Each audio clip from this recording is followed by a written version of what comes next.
people, welcome to Prep Elevate. Today we'll discuss a few questions on Parajumbles. We are starting with CAT 23 slot 1. Slowly we'll move to other questions as well, right? Even before we start discussing the questions, I would like to give you a brief. We'll have a detailed, dedicated video on how to solve Parajumbles. We'll have that later. But today, for the purpose of solving the questions, let me just give you a brief. So first things first, whenever you have to solve questions on Parajumbles, first thing that you need to understand is the most important rule is we'll start from general statements and move towards specific statements. So this is known as general to specific.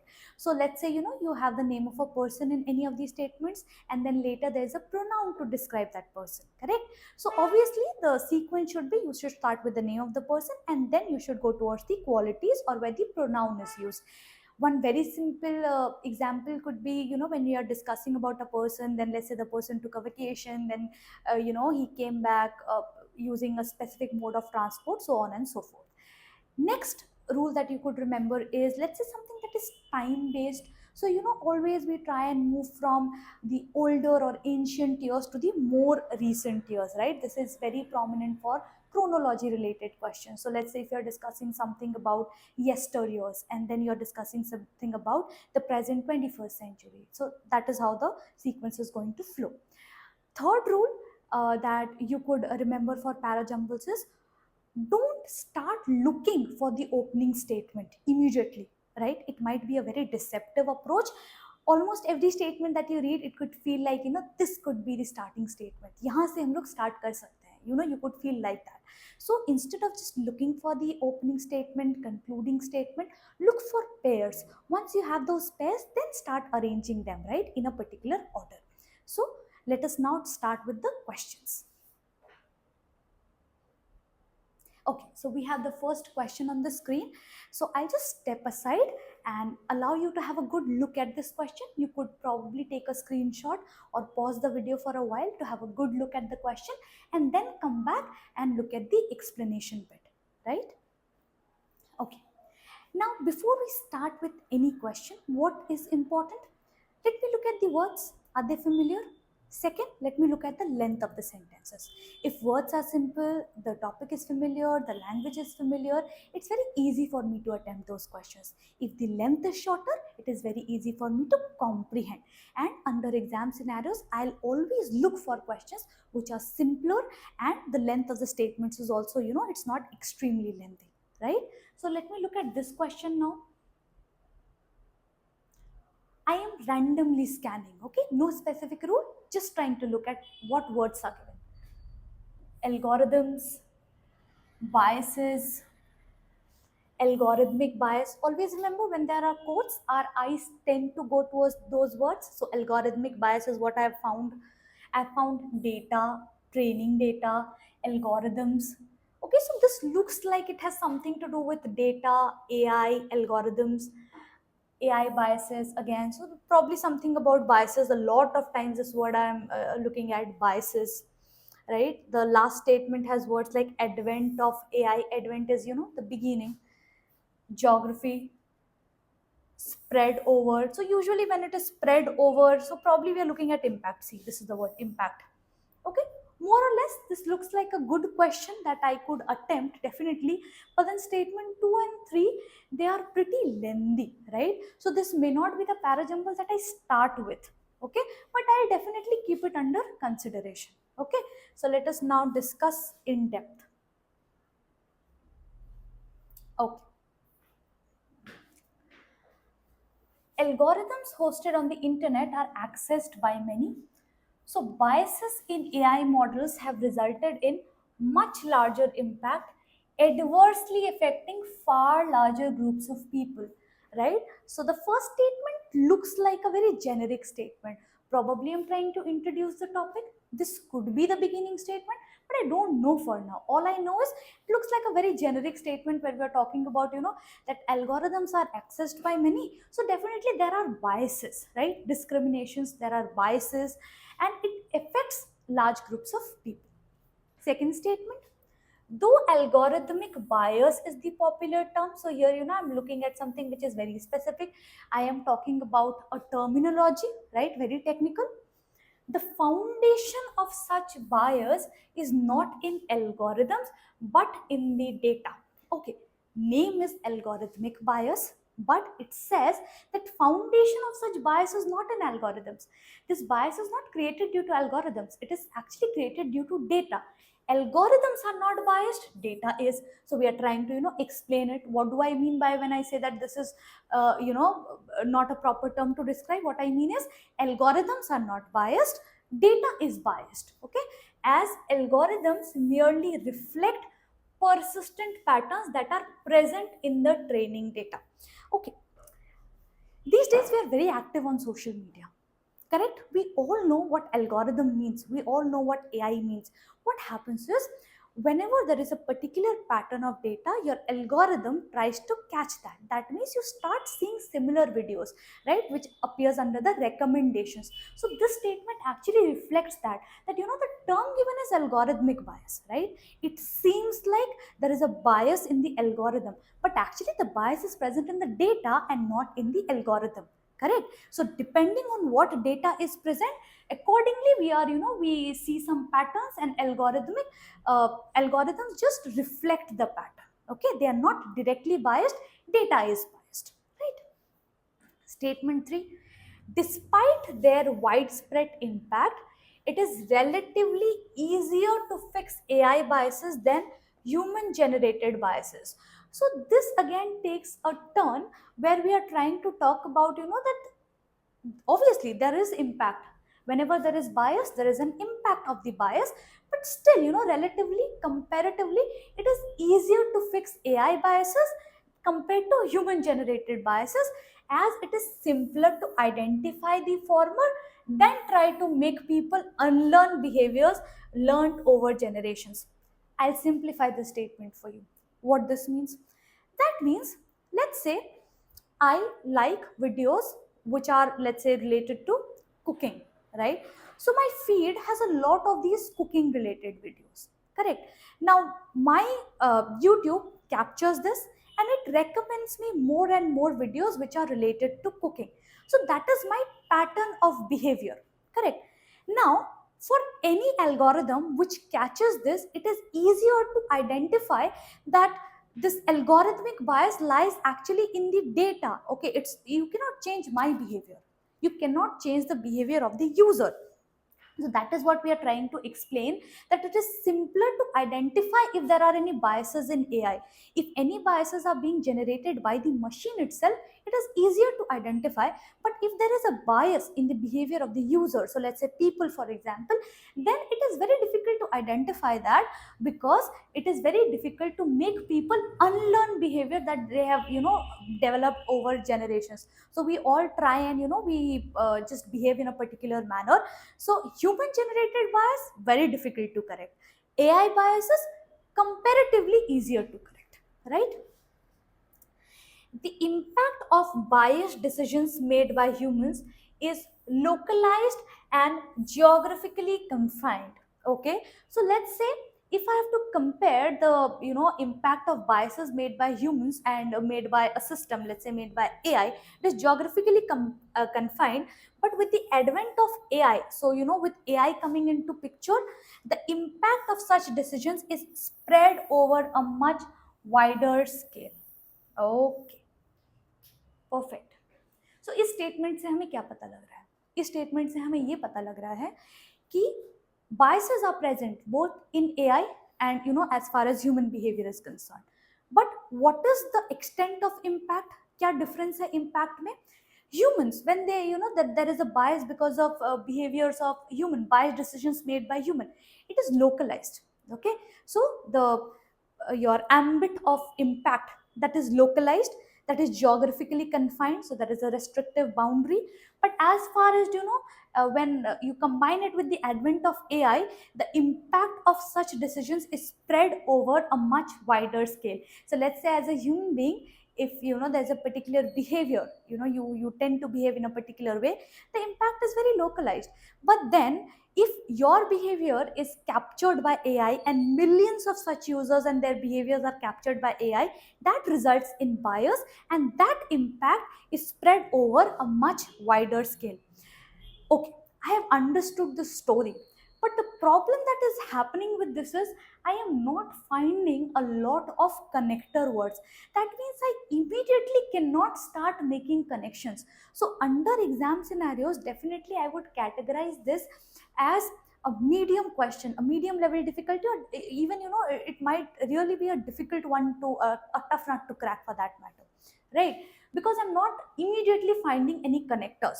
So all I know is statement 1 looks like a very generic statement, and then statement 4 also, it looks like a very generic statement where it is trying to set the tone. Okay, it is trying to set the tone that when biased decisions happen because of humans, the impact is localized.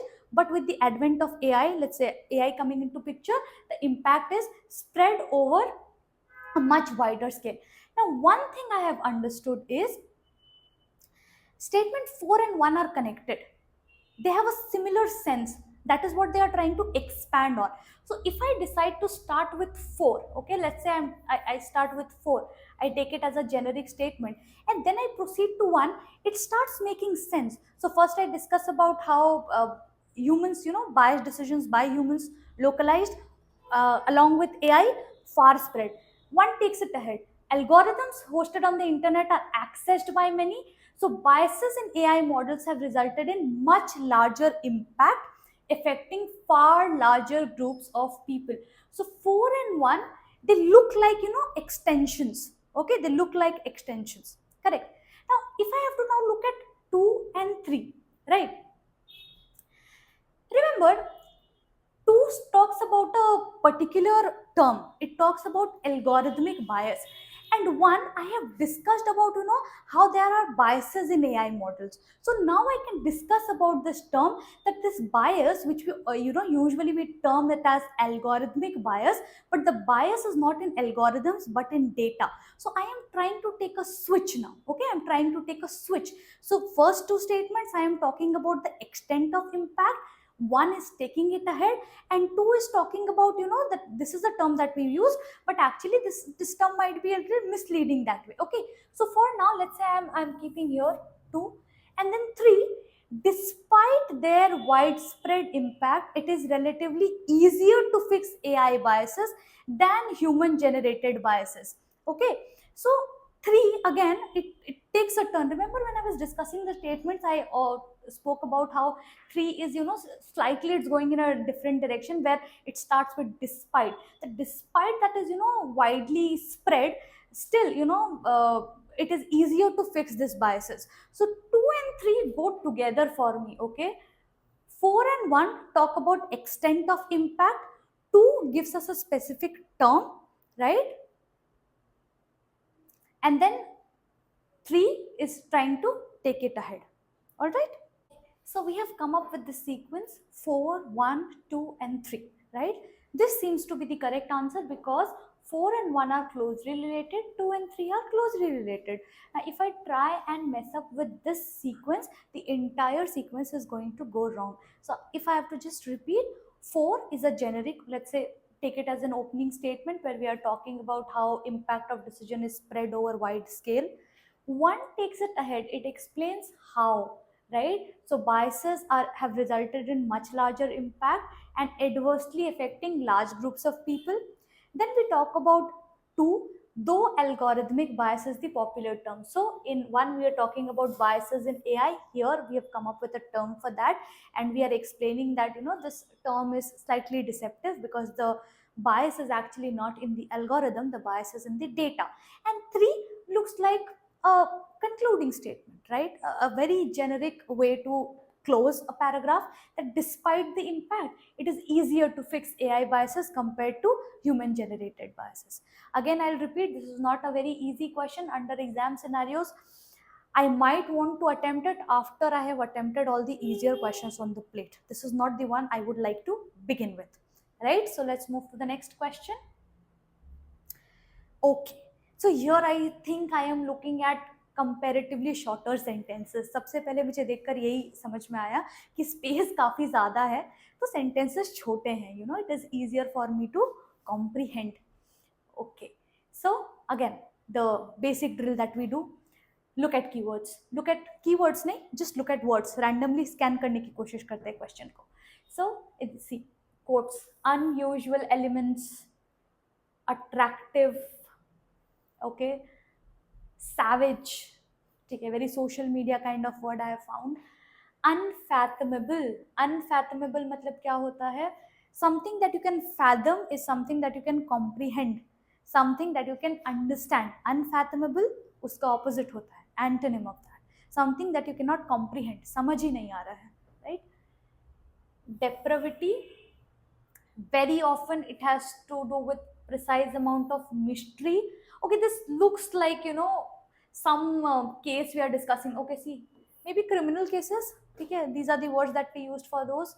Unsolved, so maybe mystery, something Sherlock Holmes types kuch ho sakta hai. Unsolvable cases, ordinary murder. Acha, this talks about murder, not something very surface level, huh? Murder. Why are some crimes destined for perpetual re-examinations? Obscurity. Okay, here's the thing. First impression, sentences are shorter in length. Familiarity, not extremely familiar is what I would say. कुछ difficult words है इसमें. So let's say we have words like obscure, we have words like unfathomable, depravity. ठीक है? So I may not know the meanings of all of these, but it looks like, you know, I can somehow make a chain. कुछ तो लग रहा है कि connection, you know, I can make from here. So I'll discuss this in depth. For those of you who want to solve it on your own, I am just giving you a moment. You could capture the screen and try solving it on your own, and then I'll explain. All right, let's start. What precisely are the unusual elements that make a particular case so attractive to a certain kind of audience? Precisely, okay? We are talking about something very accurate here. Probably this could be the starting statement. Remember, I told you when we were discussing the rules, don't go looking for the opening statement. If it presents itself very naturally, very good. Don't go looking for it. It might be very deceptive. Looks like, you know, I could start with this if I have the answer to this. Matlab, if the following statements actually state the unusual elements, so maybe then I could start with this, right? Statement 2. It might be a particularly savage or unfathomable level of depravity. Depravity is, you know, when there is a slightly lack of moral values. Okay, that is depravity. Very layman terms, very similar to corruption. Okay, so a little bit, you know, lack of moral values there, that is depravity. Very often it has something to do with precise amount of mystery involved. Okay, so here we are talking about it. It, pronoun. What are we trying to explain when we say it? किसी का तो ये answer है, ठीक है? So maybe, you know, it is talking about the unusual elements, ठीक है? Unusual elements को explain कर रहा है, that savage, it has to be savage, it has to be, you know, something that we cannot comprehend, that this kind of moral degradation we cannot even comprehend, right? So that is unfathomable level of depravity. Very often it has something to do with precise amount of mystery, right? So there has to be the right kind of mystery, you know, that is what hooks an audience. So 2 looks like, you know, it is answering 1. I am getting the answer to the unusual elements, the sports, I'm getting the answer to this. This looks good actually. Now 3 is unsolved and perhaps unsolvable cases offer something that ordinary murder doesn't. So if there is a case and it is, you know, an open and shut case, right? Very easily, you know, it's getting solved. There's no mystery. So there is no attraction. There's nothing that hooks the audience. So unsolved cases and unsolvable cases, that is where the real mystery lies. And they offer something that ordinary murder does not. Okay. Statement 4. Why are some crimes destined for perpetual re-examination? Perpetual matlab intentional. So we go on and on and on, we try to dig deep, find evidences, again go on, and others locked into permanent obscurity. Obscurity is something that is hidden, not very clear. Now look at 4. Okay, look at 4. It tries to set the scene, okay, background of the crimes. That why is it so that some crimes, they are destined for re-examination. It goes on and on, chale hi ja rahe, case chale hi ja rahe, right? But and then there are some cases which nobody even knows about. They are locked into permanent obscurity. Obscurity is hidden. Okay, 4 looks like it is setting the scene very well. I'm looking at 1 now. Okay, 1 is again another question. Remember, question after question, right? We are trying to set the tone. It's like when you have a thought process, Acha, why it happens like this, and then why so and so, and then you have answers to that. So 4 and 1 look like that to me. That 1 is taking the story ahead. So 4 looks like a good opening statement to me. Like 4 and 1 look like they are closely related. Okay, so I'm writing it here, 4 and then 1, they look like closely related to me because same kind of tonality, same kind of discussion. 2 is the answer to 1.